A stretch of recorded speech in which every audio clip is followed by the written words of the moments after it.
Bonjour à tous. Aujourd'hui, on va soulever le couvercle sur un produit que tout le monde pense connaître, le miel. Mais est-ce qu'on sait vraiment ce qu'il y a dans le pot?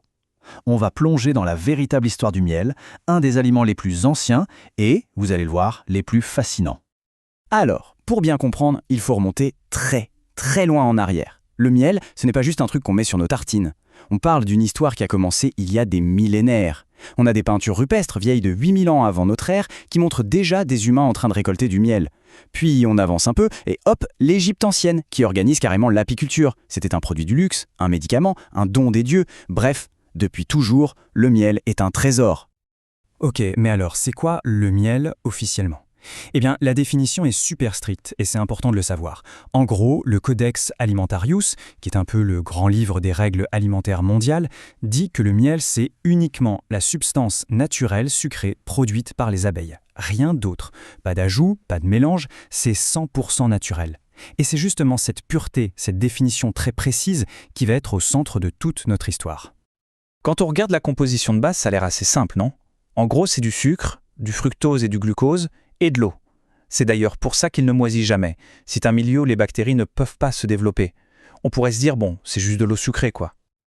Mais détrompez-vous, le secret, la magie du miel, elle se cache dans les quelques pourcents qui restent. C'est là-dedans qu'on trouve tout un univers, des enzymes, des vitamines, des minéraux, des acides aminés, du pollen, des centaines de petites choses qui font que chaque miel est absolument unique. C'est bien plus que de l'eau sucrée, c'est un véritable concentré de nature. Et cette unicité, elle vient d'où? Des fleurs, bien sûr. Regardez ce tableau, c'est super parlant. Selon les fleurs que les abeilles vont butiner, le miel va avoir une sorte de carte d'identité chimique. Un miel d'acacia, par exemple, il est très clair, presque transparent.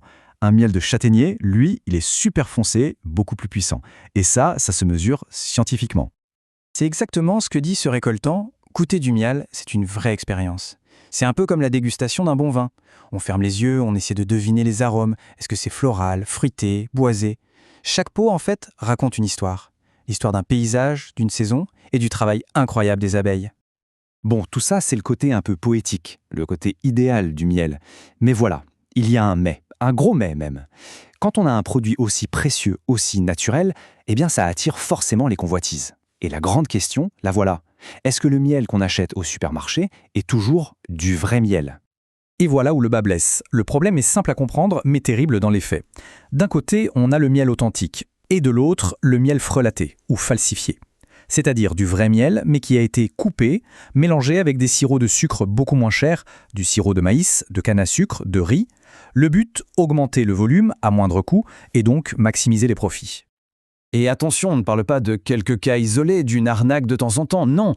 Le miel est tout simplement l'un des produits alimentaires qui fait l'objet du plus grand nombre de fraudes. Dans le monde entier, c'est un problème massif, à l'échelle planétaire.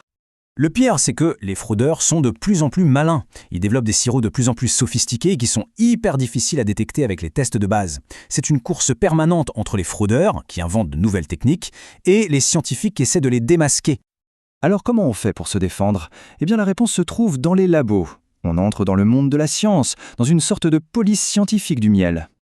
Pour repérer les tricheurs, les scientifiques sortent l'artillerie lourde. Ils ont tout un arsenal de technologies.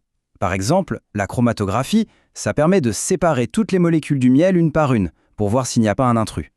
L'analyse isotopique, elle, peut carrément dire si le sucre vient d'une fleur ou d'un plant de maïs.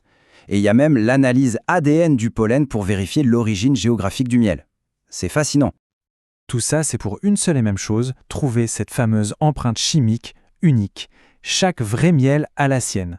Si l'empreinte est bizarre, s'il manque des éléments ou s'il y en a en trop, bip, alerte à la fraude. C'est comme ça qu'on démasque les imposteurs. Bon, la science, c'est génial, mais ça ne suffit pas. Le problème est aussi politique et réglementaire.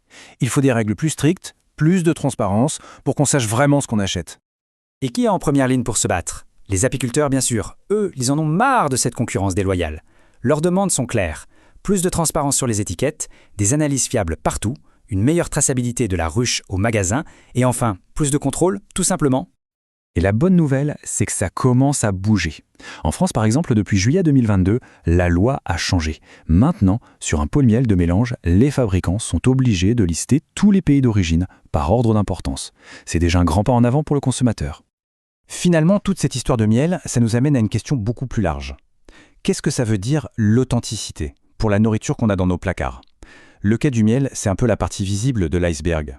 Ça nous rappelle qu'il faut rester curieux, regarder les étiquettes, se poser des questions, et peut-être que la prochaine fois qu'on tiendra un pot de miel, on se demandera quelle est ta véritable histoire.